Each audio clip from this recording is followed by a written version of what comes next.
Dear students, आज फिर हम लोग पॉलिटी के मेंस लेक्चर में ये थर्ड टॉपिक डिस्कस करने जा रहे हैं और ये अगेन आपके यूपीएससी और स्टेट पीसीएस दोनों के लिए काफ़ी इम्पॉर्टेंट है।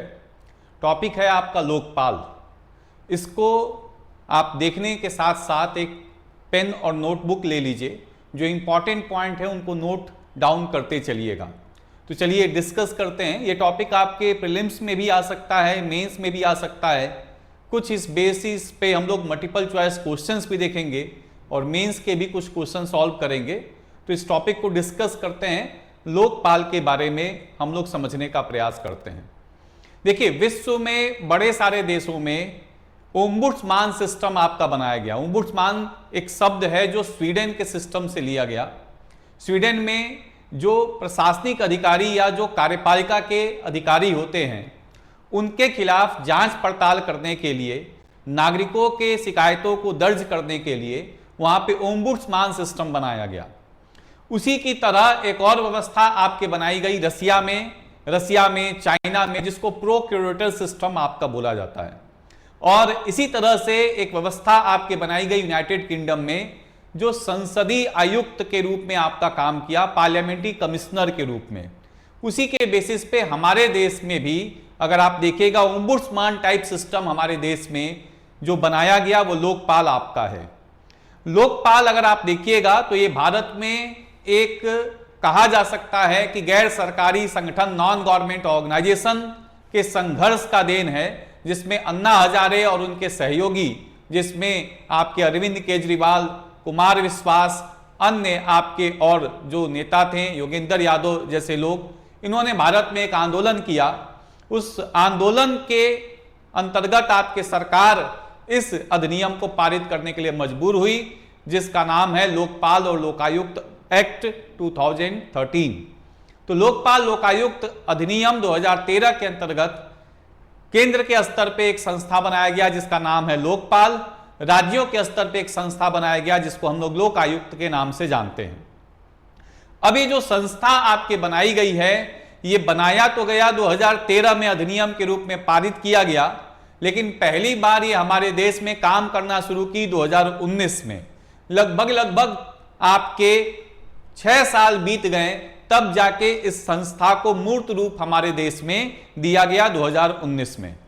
तो इस संस्था के संदर्भ में जो आपकी एक तरह से क्या इसकी संरचना है, क्या इसके कार्य हैं, क्या इसकी चुनौतियां हैं, क्या इसकी कमियां हैं, क्या क्या और इसमें सुधार किए जा सकते हैं और आगे की राह क्या होगी, ये सब समझने का प्रयास हम लोग करेंगे। इसमें बड़े सारे सवाल बनने की पॉसिबिलिटी है। यूपीएससी में पिछले साल भी एक सवाल आया है 2025 में, आगे आने की भी संभावना आपके रहेगी। तो चलिए डिस्कस करते हैं इस टॉपिक को। अगर आप देखिएगा तो ये जो टॉपिक है लोकपाल, इसका जो आपका मोटो रहा है वो मां विद कस्यम सिद्धनम आपका है, जिसका मतलब do not be greedy for anyone wealth. किसी और की संपत्ति के लिए आप लालची ना बने, ये आपका एक इसका मोटो रहा। हालांकि इस मोटो को फिर चेंज किया गया है, और चेंज है नागरिक सशक्तिकरण, भ्रष्टाचार उजारीकरण की बात आपके इसमें है। इंपावर सिटीजन्स, एक्सपोज करप्शन, ये आपका इसका कहा जाएगा कि मोटो है। तो ये आपका लोकपाल ऑफ इंडिया के बारे में हम लोग देखने जा रहे हैं। अब लोकपाल आप देखिएगा तो ये भारत में शीर्ष आपके भ्रष्टाचार संस्था के रूप में आपका स्थापित किया गया है।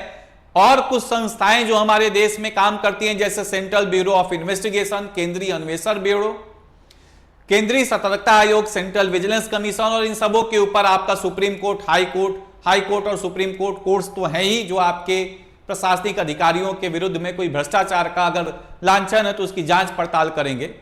लेकिन जो हमारे न्यायालय हैं, ये केवल भ्रष्टाचार नहीं, ये बड़े सारे और भी मामलों में काम करते हैं। जैसे आप देखिएगा नागरिकों के अधिकार हैं, केंद्र राज्य संबंध है। विशिष्ट जो भ्रष्टाचार के देखरेख के लिए जो संस्थाएं हमारे देश में काम करती हैं, वो सीबीआई है, सेंट्रल विजिलेंस कमीशन है, और जो सबसे महत्वपूर्ण संस्था हमारे देश में इस समय काम कर रही है, लोकपाल है। हालांकि इसका जो अगर आप रूपरेखा और कार्यक्रम देखिएगा और इसकी उपलब्धियां देखिएगा तो ये एकदम ही आपके राष्ट्र स्तर के अनुसार नहीं है। इसकी उपलब्धियां या इसका कार्यक्रम या इसका कार्य इस संस्था के अनुरूप नहीं रहा है।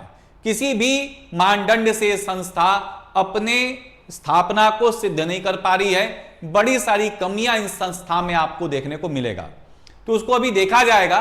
तो हमारे देश में जो सबसे बड़ी शीर्ष आपके भ्रष्टाचार विरोधी या रोधी संस्था है, उसको लोकपाल के नाम से हम लोग जानते हैं। और ये अभी फिर आपके एक तरह से कहा जाएगा कि लोगों के एक तरह से कहा जाएगा कि निगाह में आ गया है, क्योंकि यहां पे जो शिकायत दर्ज हुआ है 2022-2023 के मुकाबले बड़ा कमी आया है। 2022-2023 में इसमें जो शिकायत दर्ज हुआ था वो 2469 आपका रहा, जो घट के 2025 में 233 शिकायतें ही रह गई हैं। और ये अभी हाल फिलहाल में इन्होंने अपने उपयोग के लिए 7 BMW कार्स की टेंडर निकाली थी, हालांकि आलोचना हुई तो फिर इसको रद्द किया गया। तो ये लगातार ये दिखा रहा है कि लोगों का जो विश्वास है इस संस्था में ये घट रहा है, क्योंकि अगर विश्वास बढ़ता तो ये जो मामले होते ये बढ़ता। ये ड्रास्टिक लगभग 90% के आसपास जो कटौती आई है मामलों को दर्ज कराने में, ये सिद्ध कर रहा है कि लोगों का विश्वास इस संस्था में पूरी तरह से समाप्त हो रहा है। तो इसके बारे में देखते हैं क्या आपका ये संस्था है, कैसे काम करता है। अब देखिए, पहली बार जो लोकपाल आपका बनाया गया वो लोकपाल लोकायुक्त एक्ट 2013 के अंतर्गत बनाया गया, और इसमें जो भी हमारे एक तरह से सरकारी कर्मचारी हैं उनके खिलाफ भ्रष्टाचार के मामले, जिसमें प्रधानमंत्री से लगाए मंत्री, सांसद, सरकारी अधिकारी सब शामिल हैं, उसके लिए आपका बनाया गया है। ये जो संस्था आपका रहा है ये इंडिया अगेंस्ट करप्शन का जो मूवमेंट अन्ना हजारे के द्वारा रहा 2011 में, उसके अंतर्गत आपका इसको स्थापना किया गया। हालांकि ये जो एक्ट आपका काम करना शुरू किया वो 16 जनवरी 2014 से काम करना शुरू किया, लेकिन इसको मूर्त रूप आपका दिया गया 2019 में। संस्था को मार्च 2019 में आपका स्थापित किया गया है। अब इसके सदस्य और संरचना के बारे में थोड़ा देख लें। इसमें अगर आप बात करिएगा तो टोटल जो सदस्यों की संख्या होगी, ये जो टोटल सदस्यों की संख्या आपकी होगी ये होगी 1 चेयरमैन और 8 मेंबर्स आपके होंगे, 8 सदस्य होंगे। एक सभापति होगा, 8 सदस्य होंगे। 4 जो सदस्य होंगे ये न्यायपालिका से होंगे, जुडिशरी से होंगे। 4 जो सदस्य होंगे ये आपके न्यायपालिका से नहीं होंगे, ये अन्य किसी क्षेत्र से आपके होंगे, जो कि लोक सेवा या लोक उपलब्धि में, लोक नीति में इनको लगभग 25 वर्ष का अनुभव अगर है तो इनको इसमें जगह दिया जाएगा। ये जो टोटल 8 सदस्य हैं, 8 मेंबर्स हैं, इसमें से 50% जो मेंबर्स होंगे वो हर हाल में किस आपके एक तरह से कहा जाएगा वर्ग से होंगे, या तो शेड्यूल कास्ट होंगे या शेड्यूल ट्राइब होंगे या अन्य पिछड़े वर्ग से होंगे या वुमेन होंगे या आपके माइनॉरिटी। तो ये आपके 50% जो मेंबर्स होंगे, मतलब जो 4 सदस्य होंगे वो इन आपके वर्गों से होने चाहिए। ये बात आप देख सकते हैं। जो भी सदस्य होंगे, चेयरमैन, उनके मेंबर्स, इन सारे लोगों की अपॉइंटमेंट कौन करेगा? इन सारे लोगों की नियुक्ति आपके किया जाएगा भारत के राष्ट्रपति के द्वारा। अपॉइंटमेंट आपका होगा प्रेसिडेंट ऑफ इंडिया के द्वारा। और ये जो सदस्य आपके जो चेयरमैन होंगे, आइदर वो आपके रिटायर्ड जज हो सुप्रीम कोर्ट के, रिटायर्ड जज हो सुप्रीम कोर्ट के, या आपके चीफ जस्टिस ऑफ इंडिया हो, या रिटायर्ड हो, या आपके कोई इमीनिएंट ज्यूरिस्ट हो, कोई विधि वेता आपके हो। हालांकि इमीनिएंट ज्यूरिस्ट का जो मानदंड है वो नहीं बताया गया। तो जो सभापति होंगे या तो आपके एक्स सीजीआई होंगे, चीफ जस्टिस ऑफ इंडिया होंगे, या सुप्रीम कोर्ट के सेवानिवृत्त न्यायाधीश होंगे, या कोई विधि वेता आपके होंगे, जो कि आपके इसका कोई विशिष्ट मानदंड आपका नहीं दिया गया। तो ये जो आपके सदस्य होंगे, इन सदस्यों की नियुक्ति के लिए जो आपका प्रेसिडेंट ऑफ इंडिया जो इनको नियुक्त करेंगे, इनका नाम कौन देगा, प्रेसिडेंट ऑफ इंडिया के पास ये नाम कौन पहुंचाएगा, उसके लिए एक कमिटी आपकी गठित की जाएगी, एक समिति बनाई जाएगी।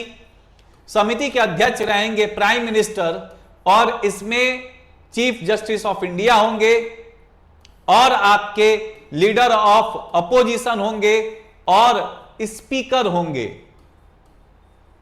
और कोई विशिष्ट व्यक्ति भी होगा, इमीनिएंट पर्सन भी होगा। ये जो विशिष्ट व्यक्ति होगा, इस विशिष्ट व्यक्ति का नाम ये 4 लोग मिल के देंगे।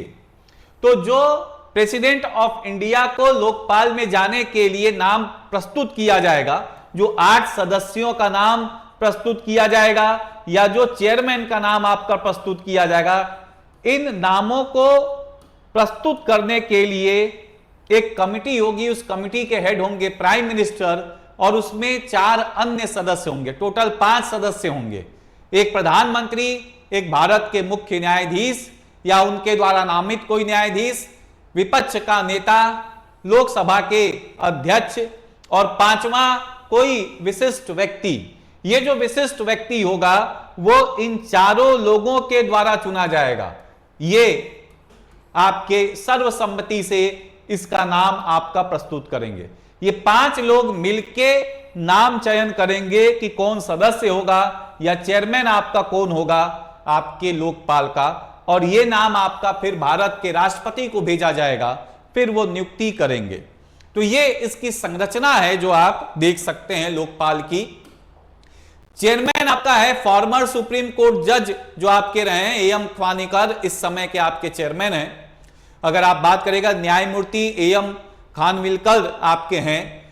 अधिकतम इसमें 8 सदस्य हो सकते हैं और इसमें जो जुडिशियल मेंबर्स होंगे वो 50% न्यायिक सदस्य आपके होंगे, 50% जो मेंबर्स होंगे जुडिशियल आपके होंगे। ठीक है, फॉर्मर सुप्रीम कोर्ट जजेज या former chief justice of high court आपके होंगे। इसमें जो आप देख रहे हैं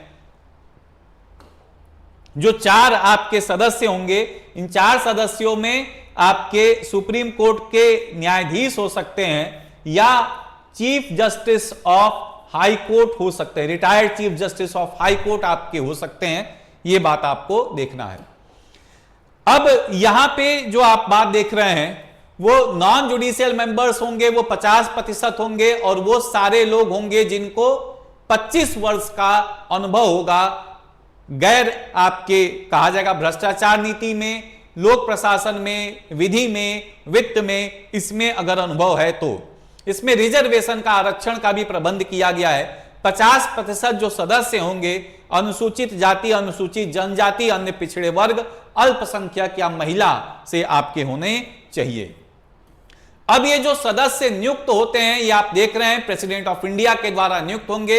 एक चयन समिति होगी जिसमें प्रधानमंत्री, इसके सभापति होंगे, speaker of Lok Sabha, leader of opposition in Lok Sabha, Bharat के मुख्य न्यायाधीश या उनके द्वारा नामित कोई आपके न्यायाधीश होगा और एक आपके विधिवेता, आपके इमीनिएंट ज्यूरिस्ट आपके होंगे। जो लोग इसमें सदस्य नहीं बनने की एक तरह से जिनको रोक लगाई गई कि वो सदस्य नहीं बन सकते हैं, वो कौन लोग हैं? जिनकी आयु 45 वर्ष से कम है, less than 45 years of age का जो है वो इसका सदस्य नहीं बन सकता। मेंबर ऑफ पार्लियामेंट और स्टेट लेजिस्लेचर और एनी पंचायत और म्युनिसिपैलिटी, जो हमारे चयनित सदस्य हैं लोकसभा के, राज्यसभा के, विधानसभा के, विधान परिषद के, स्थानीय निकायों के, वो नहीं बन सकते हैं। Person convicted of any offence involving moral turpitude, नैतिक पतन के आधार पे अगर किसी व्यक्ति को आपके दोष सिद्ध हुआ है तो यह भी नहीं बन सकता। किसी व्यक्ति को लोक सेवा से आपके हटाया गया है या पदच्युत किया गया है, डिसमिस किया गया है, रिमूव किया गया, यह भी नहीं बन सकता।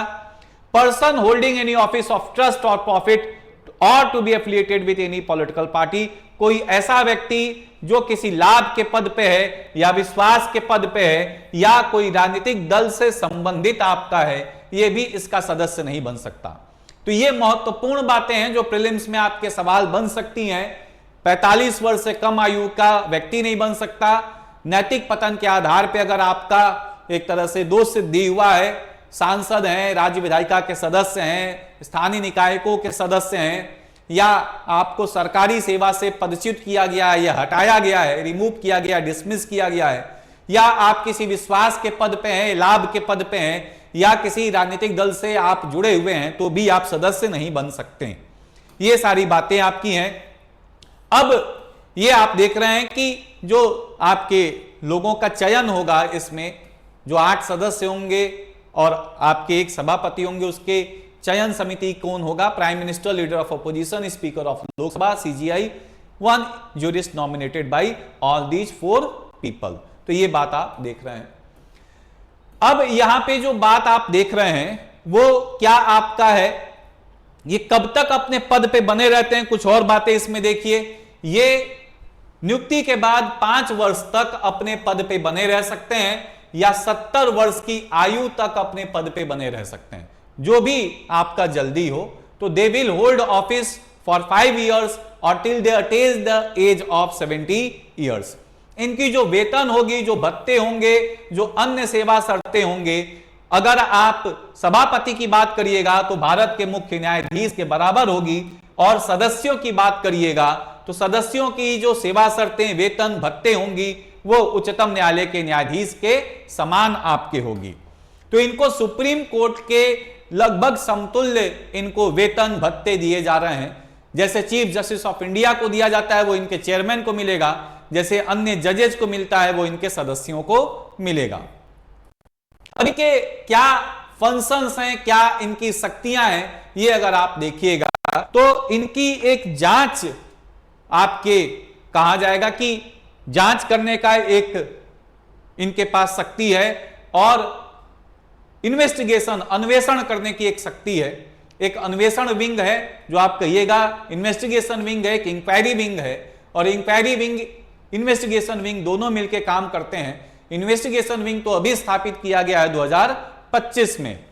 तो अब देखिए, इंक्वायरी और इन्वेस्टिगेशन, लोकपाल के पास प्रिवेंशन ऑफ करप्शन एक्ट, जो आप बात करिएगा, भ्रष्टाचार निवारण अधिनियम 1988 के अंतर्गत जो हमारे अधिकारी हैं उनके उत्तरदायित्व को सुनिश्चित करने के लिए शक्ति दी गई है, शासन व्यवस्था को सुनिश्चित करने के लिए शक्ति दी गई है। और इनके न्याय क्षेत्र में सब कोई आता है जो भी कार्यपालिका से संबंधित हैं, चाहे वो प्रधानमंत्री हैं, चाहे वो केंद्रीय मंत्री हैं, चाहे वो आपके ग्रुप A से D के अधिकारी हैं, चाहे आपके कोई ऐसी संस्था है जिनको आपके ये सरकार आपके वित्त पोषण कर रही है, फंड कर रही है, एड कर रही है।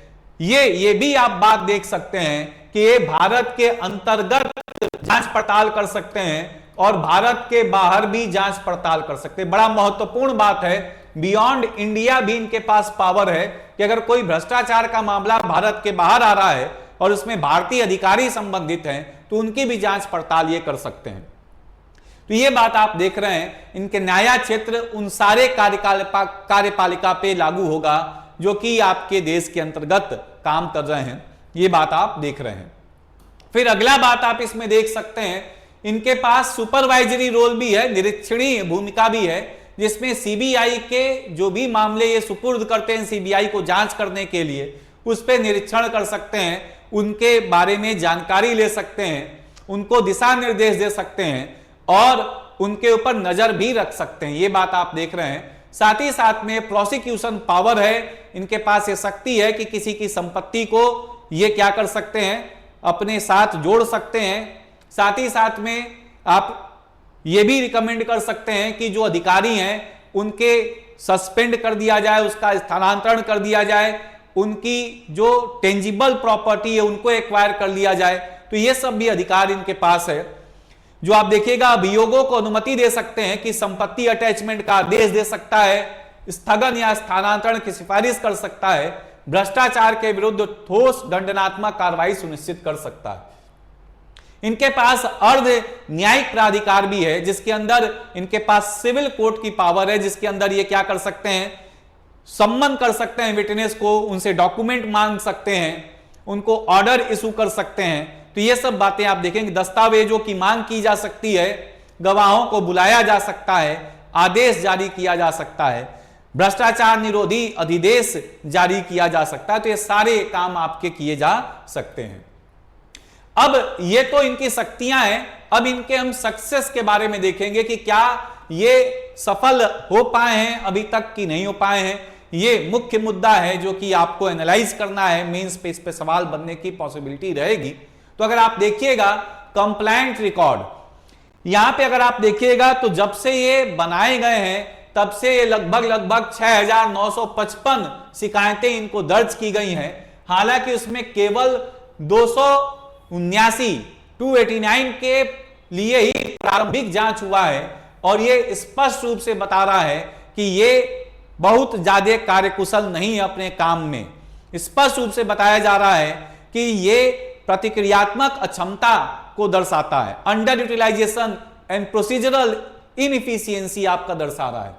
दूसरा, प्रोसिक्यूशन विंग जो आपके यहां पे जांच पड़ताल करेगा, Only 7 cases have reached the prosecution stage. अब आप देखिए 6,955 कंप्लेन है, उसमें से 289 में प्रारंभिक जांच हुआ है और केवल 7 ही अभियोजन के मामले के अभियोजन के स्तर पे पहुंचा है, indicating severe gap between complaint registration and actionable justice. तो स्पष्ट रूप से आपका बताया जा रहा है कि गंभीर अंतर है शिकायत पंजीकरण में और कार्रवाई करने में। यह बात आप देख रहे हैं।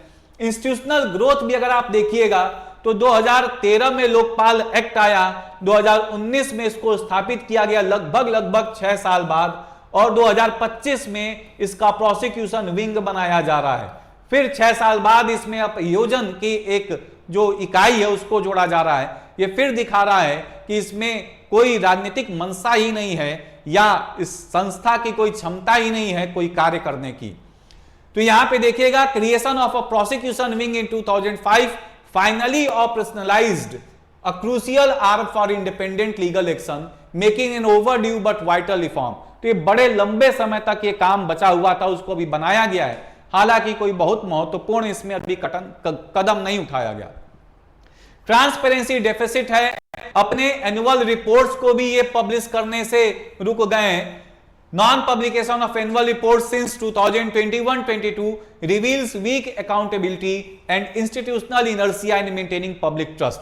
तो ये 2021 से 22 से एनुअल रिपोर्ट जो ये आपके सबमिट करते हैं प्रेसिडेंट ऑफ इंडिया को, वो भी आपका बनाना बंद कर दिए हैं कि इन्होंने कितने जांच किए, कितने लोगों को आपके दंड दिया गया है, उसके आधार पे कितने खिलाफ अभियोजन चला है, इन सबों के बारे में ये पब्लिकेशन करना बंद कर दिए हैं। ये भी दिखा रहा है कि ये लोग जो आपके कहा जाएगा कि विश्वास, वो भी सुनिश्चित करने में सक्षम नहीं हो पा रहे हैं। फिर अगला बात इसमें देखिएगा, जो यहां पे कुछ और कमियां आप देखिएगा, पब्लिक इंगेजमेंट भी आपका नहीं है, लो पब्लिक इंगेजमेंट आपका है। यहां पे लगातार ये दिख ही रहा है कि जो केसेज हैं वो कम हो रहे हैं। इसका मतलब लोगों का विश्वास ऐसी संस्थाओं से उठ रहा है। जब लोगों का विश्वास उठने लगेगा तो अल्टीमेटली ऐसी संस्थाओं में कंप्लेन नहीं करेंगे, लोग वहीं पे जाके कंप्लेन करते हैं जहां पे लगता है कि उनके आवाज को सुना जाएगा, उनकी समस्याओं का निपटान होगा। यह भी चुनौती आपको देखने को मिलेगा। इंस्टीट्यूशनल डिले है, संस्थागत देरी आप देख रहे हैं। 12 साल के बाद प्रोसिक्यूशन विंग इसमें बनाया गया है, जो ये दिखा रहा है कि यहां पे नौकरशाही उदासीनता है, ब्यूरोक्रेटिक अपैथी है, lack of political urgency in empowering Lokpal है। राजनीतिक जो आपकी निष्ठा, राजनीतिक जो आपके एक तरह से कहा जाएगा कि इच्छा शक्ति, वो भी नहीं आपको देखने को मिल रहा है। नहीं चाहते हैं कि लोकपाल हमारे देश में शक्तिशाली हो, ठीक से काम करें। प्रोसीजरल रिजिडिटीज भी आपको देखने को मिलेगा। टेक्निकल कंप्लेंट फॉर्मेट्स जो आपके हैं वो बड़े सारे आधारों पे क्या करते हैं, जो आपके शिकायत है उनको निरस्त कर देते हैं और विसल ब्लोवर्स को भी इसमें प्रोटेक्शन नहीं दिया जा पा रहा है। ये भी आप देखिएगा। तो जो सच्चे भंडाफोड़ करने वाले लोग हैं और भ्रष्टाचार के शिकार लोगों को, मतलब आप देखिएगा कि भ्रष्टाचार के शिकार जो लोग हैं उनको भी यहाँ पे बहुत ज्यादा समर्थन नहीं हो पा रहा, वो भी अपनी शिकायतें दर्ज नहीं करवा पा रहे हैं सही तरीके से, क्योंकि बड़े तकनीकी आधारों पे उनकी शिकायतों को निरस्त कर दिया जा रहा है। ये सब बातें आप देख सकते हैं। ट्रांसपेरेंसी डेफिसिट आपका है, रिपोर्ट पब्लिश नहीं कर रहे हैं तो ट्रांसपेरेंसी डेफिसिट आपको देखने को मिलेगा। Perception of extravagance, BMW car के प्रोक्यूरमेंट के लिए इन्होंने टेंडर निकाला था, वो दिखा रहा है कि जो इथिकल एस्टेरिटी के मेजर्स होते हैं, मितव्ययिता के या सार्वजनिक जवाबदेही के जो सिद्धांत होते हैं, वो काम ही नहीं कर रहा है ऐसी संस्थाओं में। तो ये सब बातें आप देख सकते हैं, कमियां इसके अंदर हैं जो लगातार आपको देखने को मिलेगी। कुछ कमियां आपको यहां पे देखने को मिलेगा कि लोकायुक्त स्तर पे भी ठीक से काम नहीं हो पाता। जो हमारे यहाँ पे स्टेट लेवल पे संस्थाएं काम करती हैं, जैसे आप इसमें बड़े सारे एग्जांपल्स देखिएगा कि जो हितों का टकराव है या शक्तियों का दुरुपयोग है या भाई भतीजावाद है या कर्तव्यों से विमुखता है, ऐसे मामलों में इनके जांच पड़ताल का दायरा नहीं है। लोकायुक्त जो कर्नाटका में है, वो कई सारे भ्रष्टाचार के मामले जो थे चीफ मिनिस्टर के अगेंस्ट, जो अवैध आपके खनन प्रक्रिया में थे, उनको नहीं कर पाया क्योंकि उसमें चीफ मिनिस्टर का नाम ही नहीं था। मतलब चीफ मिनिस्टर आपके लोकायुक्त के दायरे में आते ही नहीं है वहां पे, तो इस आधार पे भी आपका उनके जांच पड़ताल नहीं हो पाया।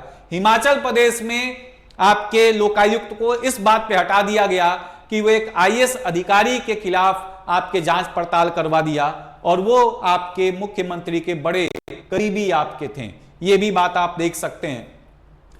कई बार देखने को मिल रहा है कि जो राजनीतिक हित हैं, लोकपाल के संरचना में, उसके कार्य में दबाव डाल रहे हैं। 2011 में उत्तराखंड के आपके जो लोकायुक्त हैं, वो त्याग पत्र दे दिए इस आधार पे कि उनको काम ठीक से नहीं करने दिया जा रहा है। भ्रष्टाचार के मामलों में जिसमें मंत्री और नौकरशाही आपके जुड़े हुए हैं, उसमें इनको अन्वेषण करने के लिए, इन्वेस्टिगेशन करने के लिए अधिकार नहीं दिए जा रहे हैं।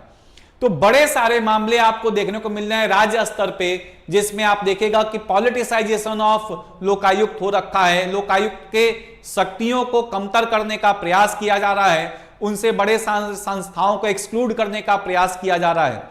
और कमियां इसमें है कि 7 साल अगर डिले हो जाता है तो आप इसको मामले को दर्ज नहीं करवा सकते।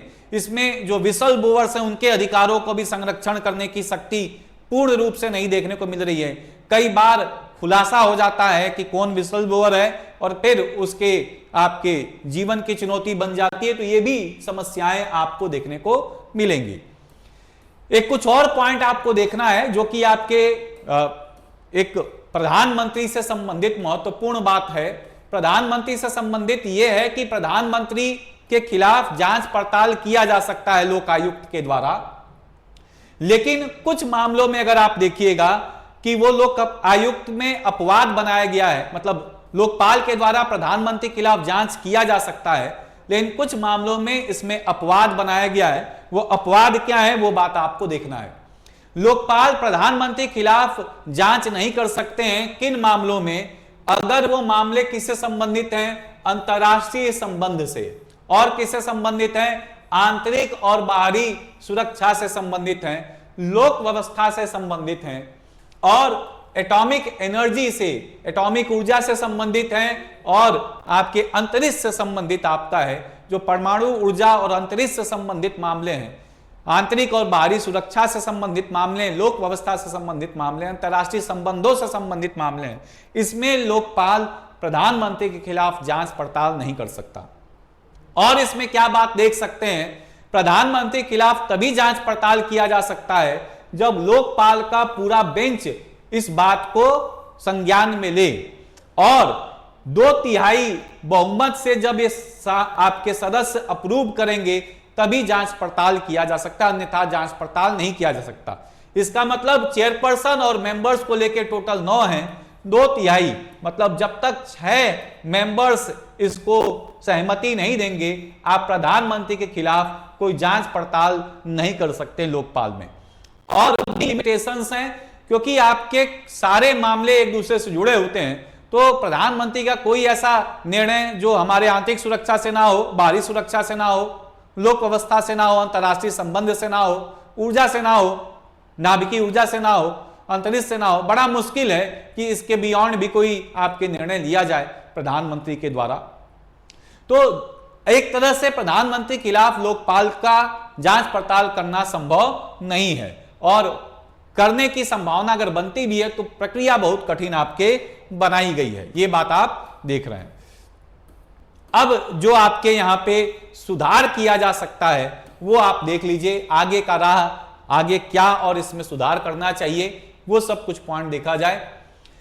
डिजिटल ट्रांसपेरेंसी ले आने का प्रयास किया जाए, जिसमें रियल टाइम कंप्लेंट इनके डैशबोर्ड पे डिस्प्ले हो, वास्तविक आपके समय में जो भी आपके शिकायत दर्ज हो रहे हैं वो इनके पोर्टल पे आपका आसानी से उपलब्ध हो, ताकि लोग इसका आपके जानकारी ले सकें, इनके उत्तरदायित्व को सुनिश्चित कर सकें और डाटा में खुलापन स्थापित किया जा सके।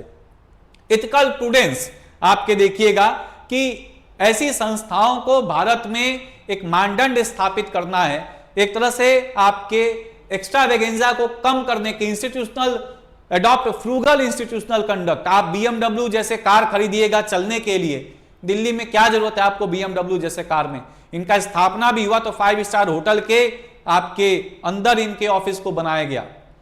तो ये जो आपके हैं, और पहले जो आपके जो हेड बने पिनाकी चंद्र घोष, जो जस्टिस पिनाकी चंद्र घोष आपके बने, तो तब से लेके अभी तक कोई महत्वपूर्ण मामला इन्होंने किसी पे निर्णय आपका नहीं दिया है। TN सेशन जैसा कोई व्यक्ति आए, इस संस्था को फिर आपके उपयोग में लाए, तब जाके ऐसी संस्थाएं चलेंगी। तो यहां पे आप देखिएगा कि इथिकल प्रूडेंस आपका ले आना पड़ेगा, फ्रूजल इंस्टीट्यूशनल कंडक्ट, जिसमें लग्जरी स्पेंडिंग,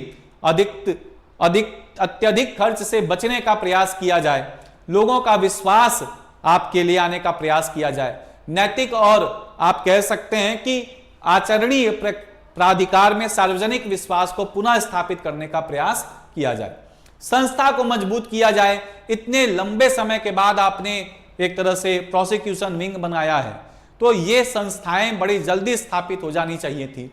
तो इसमें यह सुनिश्चित होना चाहिए कि प्रॉपर स्टाफ हो, अच्छे से जांच पड़ताल हो, इसकी अभियोजन अच्छे से हो, ताकि टाइम बाउंड आपके अन्वेषण हो सके, जो शिकायत दर्ज हो सके उन पे काम हो, ये बात आपका सुनिश्चित हो। लोगों को जागरूक बनाने का प्रयास करना चाहिए, लोगों को सुनिश्चित करना चाहिए कि वो अधिकारियों के खिलाफ जो भ्रष्टाचार के मामले हैं वो उजागर करें और ऐसी संस्थाओं के सामने लेके आए। तो पब्लिक पार्टिसिपेशन इंश्योर होना चाहिए, लेजिस्लेटिव रिव्यू भी आपका होना चाहिए, यहां पे एनुअल रिपोर्टिंग पार्लियामेंट्री ओवरसीट होना चाहिए, ताकि ऐसी संस्थाओं के उत्तरदायित्व को भी बनाया जा सके और इनके रिपोर्ट पे आपके काम भी हो सके। तो जो भी आपके लोकपाल लोकायुक्त रिपोर्ट दे रहे हैं उसकी उत्तरदायित्व हमारे संसद और राज्य विधायिका को सुनिश्चित करना चाहिए। तो ये बातें आप देख रहे हैं। अब लोकपाल के बारे में अगर आप निष्कर्ष देखिएगा तो ये भारत में अगर आप बात करिएगा नैतिक प्रहरी के रूप में स्थापित किया गया, सेंटियल ऑफ आपके मोरल सेंटियल ऑफ इंडियन डेमोक्रेसी, जो हमारे नैतिक आचरण सुनिश्चित करें हमारे अधिकारियों के अंदर, उनके भ्रष्टाचार को कम करने का प्रयास करें, हमारे प्रजातंत्र को और मजबूत करने का प्रयास करें, लोगों की शिकायतों को सुने। लेकिन ये संस्था अभी लगभग 2019 से अब 7 साल हो रहा है, ये पूर्ण रूप से अच्छे से काम नहीं कर पाई है। इसमें बड़े सारे सुधार करने पड़ेंगे, बड़े सारे तकनीकियों को अपनाना पड़ेगा, आपके जो मितव्ययिता के सिद्धांतों का पालन करना पड़ेगा, नैतिक मानदंड को खुद इस संस्था में स्थापित करना पड़ेगा, तब जाके ये हमारे देश में आप कह सकते हैं कि नैतिक प्रहरी के रूप में काम कर सकता है। ये बात आपको देखना है। तो चलिए अब देखते हैं कुछ क्वेश्चंस इससे रिलेटेड आपका है, कुछ MCQ देखेंगे, फिर मेंस के कुछ क्वेश्चन आपके देखा जाएगा। देखिए पहला बात आप देखिए, पहला क्वेश्चन है which of the following bodies first recommended establishment of Lokpal and Lokayukta institution in India. तो कौन सा संस्था है जो लोकपाल लोकायुक्त को स्थापित करने की बात कही? संथानम कमिटी, फिर फर्स्ट ARC पहला प्रशासनिक सुधार आयोग सरकारिया कमीशन, और फिर द्वितीय आपके प्रशासनिक सुधार आयोग। संथानम कमिटी अगर आप देखिएगा तो इनके कहने पे हमारे देश में केंद्रीय सतर्कता आयोग की स्थापना हुई थी, सेंट्रल विजिलेंस कमीशन की स्थापना हुई थी। पहले प्रशासनिक सुधार आयोग के कहने पे हमारे देश में लोकपाल की स्थापना हुई थी, लोकपाल का इन्होंने रिकमेंडेशन दिया था। सरकारिया कमीशन केंद्र राज्य संबंध से रिलेटेड है, सेंटर स्टेट रिलेशन से संबंधित है। द्वितीय प्रशासनिक सुधार आयोग इसने फिर कहा था कि हाँ लोकपाल को स्थापित किया जाए, तो इसमें आंसर होगा फर्स्ट ARC जो रिकमेंडेशन दे रहा है। दूसरा क्वेश्चन देखिए, with reference to the selection committee for the appointment of Lokpal, who among the following is not a member? आपके लोकपाल के चयन समिति की, लोकपाल की नियुक्ति के चयन संबंधी समिति के संबंध में कौन इसका सदस्य नहीं है? प्रधानमंत्री, स्पीकर ऑफ लोकसभा, भारत के मुख्य न्यायाधीश या उनके द्वारा कोई नामित आपके उच्चतम न्यायालय का न्यायाधीश, विधि आयोग का कोई सभापति, chairman of the law commission of India. तो आपको मालूम है इसमें 5 सदस्य होते हैं। भारत का प्रधानमंत्री, speaker of Lok Sabha, chief justice of India और एनी अदर जज नॉमिनेटेड बाय हिम, फिर लीडर ऑफ अपोजिशन, और 5वां जो आपका होता है इमीनिएंट ज्यूरिस्ट आपका होता है। तो ये लॉ कमीशन नहीं होता इसमें, ये आपको ध्यान में रखना है। अगला क्वेश्चन देख लीजिए, consider the following statement regarding jurisdiction of the Lokpal over the prime minister of India. प्रधानमंत्री के संदर्भ में लोकपाल के न्याय क्षेत्र क्या है, वो आपका सवाल है। पहला है, Lokpal can inquire into allegations of corruption against a sitting prime minister without any exception और रिस्ट्रेंट।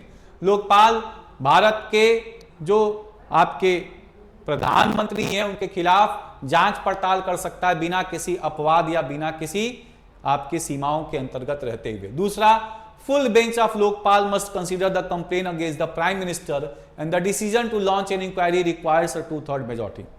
लोकपाल का पूर्ण पीठ आपके प्रधानमंत्री के खिलाफ शिकायत दर्ज करने के लिए आपका यहां पे बैठेगा, और 2/3 सदस्य जब तक इसको अनुमति नहीं देंगे तब तक जांच पड़ताल नहीं होगा। तीसरा, any inquiry into the prime minister must be held in camera to protect national security.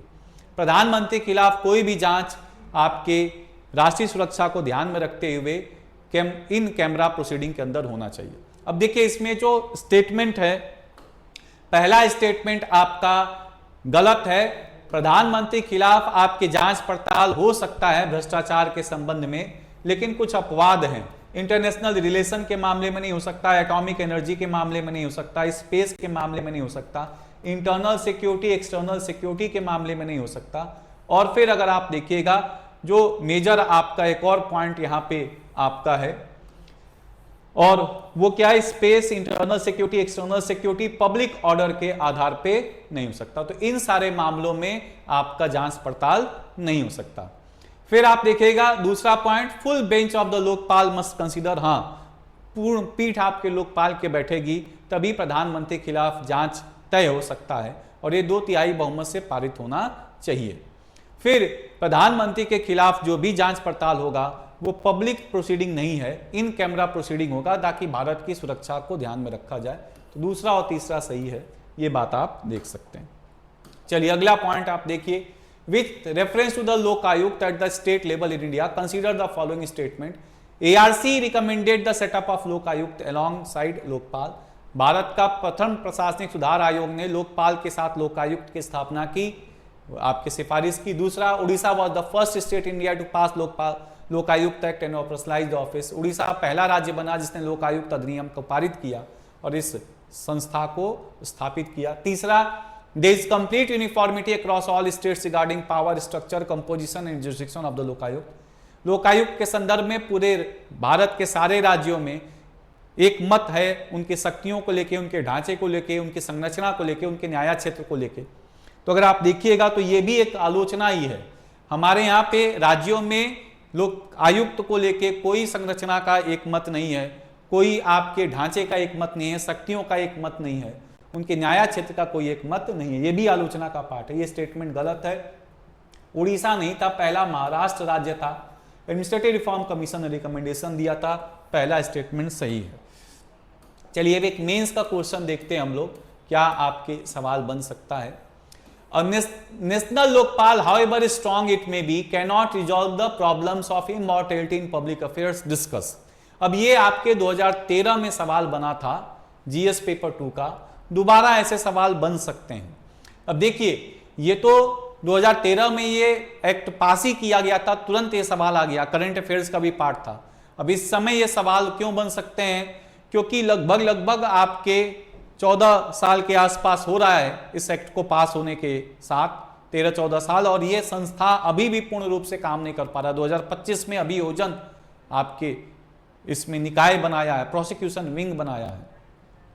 तो यह कहा जा रहा है कि जब तक आपके कोई भी लोकपाल या कोई भी संस्था भारत में अनैतिकता जो हमारे आपके लोकाचार में है, पब्लिक अफेयर्स में है, लोक कार्यक्रमों में, उसको समाप्त नहीं कर सकता।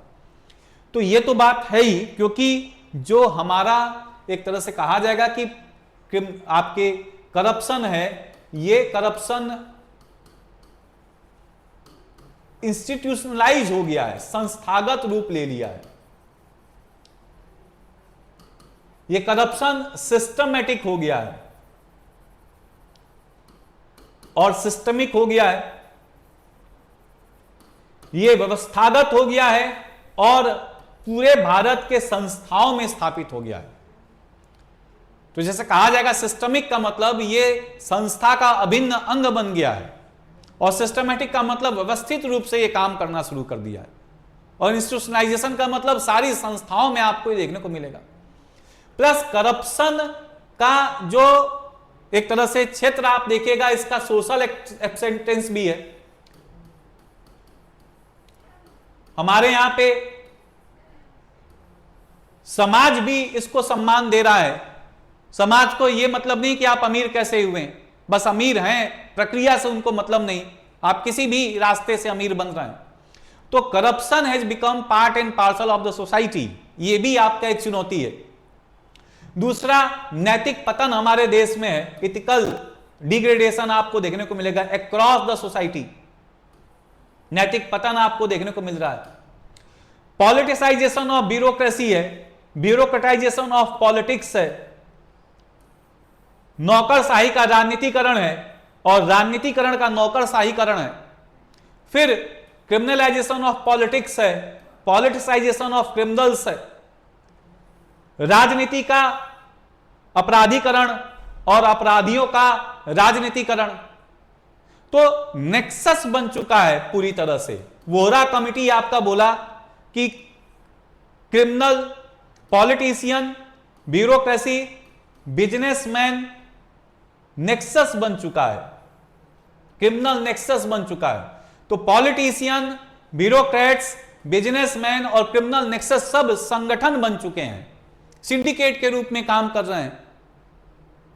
अभी नीट का पेपर आउट हुआ, ये कोई छोटे मोटे आदमियों का काम नहीं है, सिंडिकेट बनकर आपका पूरा सिस्टम काम कर रहा है, जिसमें सब इन्वॉल्व होकर आपके भ्रष्टाचार का समर्थन कर रहे हैं।